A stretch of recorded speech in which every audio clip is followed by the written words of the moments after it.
CUET में 800 में से 780 मार्क्स स्कोर करने के बाद भी एक स्टूडेंट को दिल्ली यूनिवर्सिटी में एडमिशन नहीं मिल पाया। शॉकिंग चीज है ना आपके लिए भी। ये इसलिए हुआ क्योंकि उस स्टूडेंट ने सही तरीके से सब्जेक्ट को सिलेक्ट नहीं किया। आज के इस वीडियो में मैं आप सभी को सीयूईटी 2025 का लेटेस्ट सिलेबस, लेटेस्ट पैटर्न और सब्जेक्ट सिलेक्शन की कंप्लीट इंफॉर्मेशन प्रोवाइड करूंगा। चाहे 2x पर देखना, पर पूरी वीडियो एंड तक देखना सो दैट आप भी इस स्टूडेंट की तरह गलती ना करें। ना एक बहुत क्रूशियल क्वेश्चन जो मुझसे सीयूईटी 2025 के एस्पिरेंट्स पूछते हैं, दैट इज कि क्या भैया हमारा सीयूईटी एग्जामिनेशन एक साल में 2 बार कंडक्ट किया जाएगा? यही सेम क्वेश्चन सीयूईटी 2023 में भी था, सीयूईटी 2024 में भी था और अभी भी आप लोगों को है। मैं एक बार में आपको बिल्कुल क्लियर कर देता हूं कि आपका सीयूईटी एग्जामिनेशन साल में सिर्फ एक बार ही कंडक्ट किया जाएगा, 2 बार कंडक्ट नहीं किया जाएगा।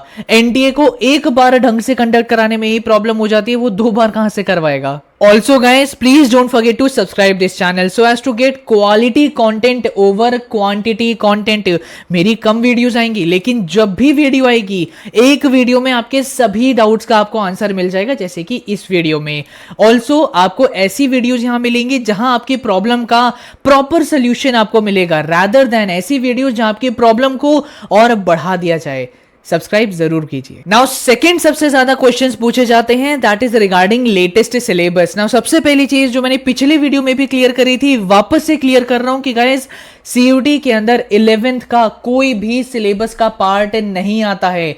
Only and only class 12th का ही सिलेबस कवर किया जाता है। सीयूईटी 2022, 2023, 2024 में भी मेरे कमेंट्स में क्वेश्चन आते थे कि क्या भैया क्लास 11th का सिलेबस पढ़ना है? एग्जाम के 1 महीने पहले बच्चे क्वेश्चन पूछते थे। आप लोगों को मैं अभी से क्लियर कर रहा हूं, कोई क्लास 11th का सिलेबस नहीं है, only class 12th। Also guys CBSE कई सारे ऐसे टॉपिक्स होते हैं, कई सारे ऐसे चैप्टर्स होते हैं जिनको डिलीट कर देता है, लेकिन वो सारे डिलीटेड चैप्टर्स, डिलीटेड टॉपिक्स भी आपके सीयूईटी में आते हैं।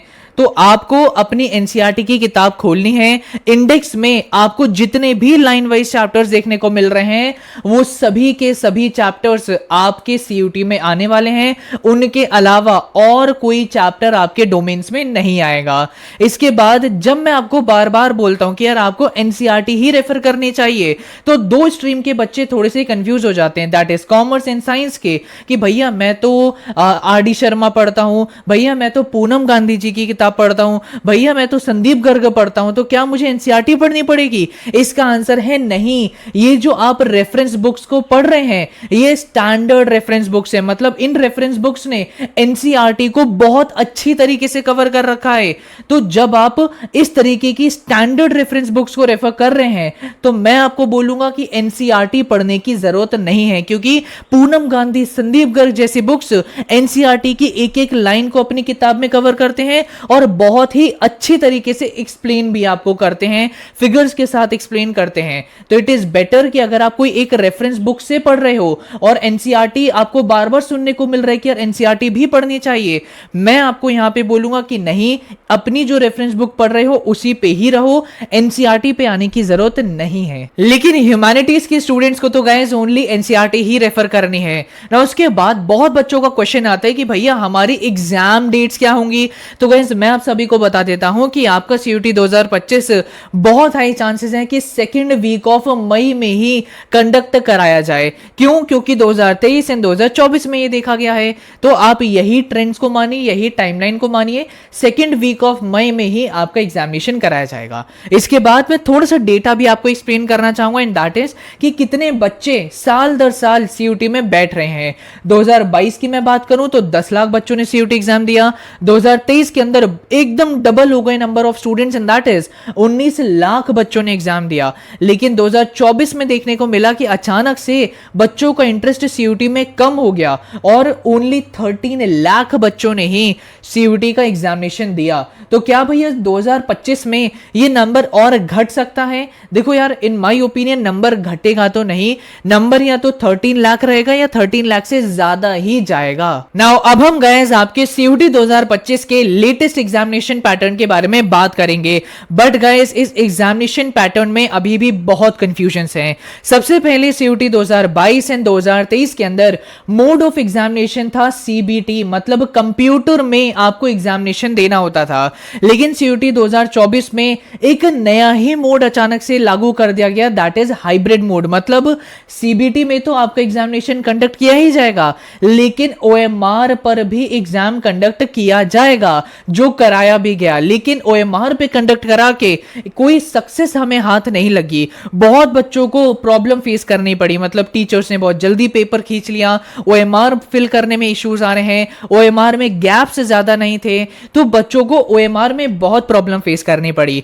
इसीलिए सीयूटी 2025 में बहुत हाई चांसेस हैं कि एनटीए की जो कमिटी है वो वापस से सीयूटी एग्जामिनेशन सीबीटी मोड में ही पूरी तरह कंडक्ट करे।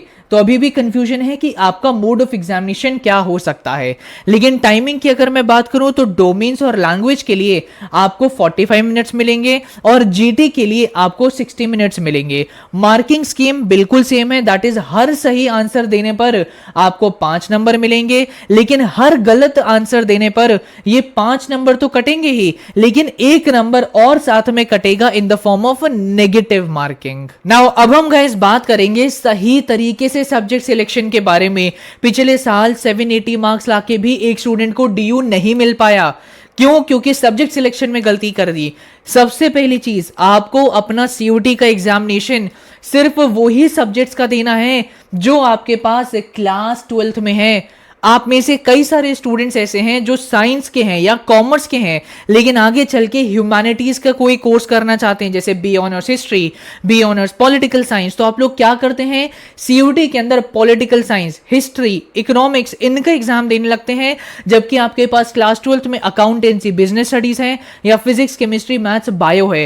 अगर आप ऐसा करेंगे तो आपको किसी भी कॉलेज में एडमिशन नहीं मिल पाएगा, क्योंकि एनटीए ने क्लियरली स्पेसिफाई कर रखा है कि अगर आपको डीयू में या किसी भी यूनिवर्सिटी में एडमिशन चाहिए तो आपको सिर्फ उन्हीं डोमेन्स का एग्जाम देना है जो आपके पास क्लास 12th में है। तो अगर आपको स्ट्रीम चेंज भी करनी है तब भी आपको साइंस के ही सब्जेक्ट का एग्जाम देना पड़ेगा, कॉमर्स के ही सब्जेक्ट का एग्जाम देना पड़ेगा, और आपके मार्क्स के बेसिस पर आपको ह्यूमैनिटीज, कॉमर्स के कोर्सेज या साइंस के कोर्सेज अलॉट कर दिए जाएंगे। तो ये चीज याद रखिएगा, ओनली एंड ओनली जो आपके क्लास 12th में सब्जेक्ट हैं उन्हीं का एग्जाम आप सीयूटी में दें। इसी के साथ साथ सब्जेक्ट कॉम्बिनेशन भी एक चीज होती है जो आप लोगों को पता होना चाहिए। सीयूटी के अंदर अगर आप लोग ये सब्जेक्ट कॉम्बिनेशन लेके चलेंगे तो आप किसी भी यूनिवर्सिटी में अप्लाई कर सकते हैं। दैट इज आपको एक लैंग्वेज का एग्जाम देना है, मिनिमम 3 डोमेन्स का एग्जाम देना है और एक जीटी का एग्जाम देना है। अगर आप ये कॉम्बिनेशन अपना सीयूटी में रखेंगे तो आप हर एक यूनिवर्सिटी के लिए अप्लाई कर पाएंगे। सो आई होप गाइस मैंने आपके हर एक डाउट को इस वीडियो में आंसर किया है। और भी कोई डाउट है कमेंट सेक्शन में पोस्ट कर दीजिएगा, I will surely help you out. मिलते हैं अपनी अगली वीडियो में। Don't forget to subscribe this channel. Thank you and all the very best.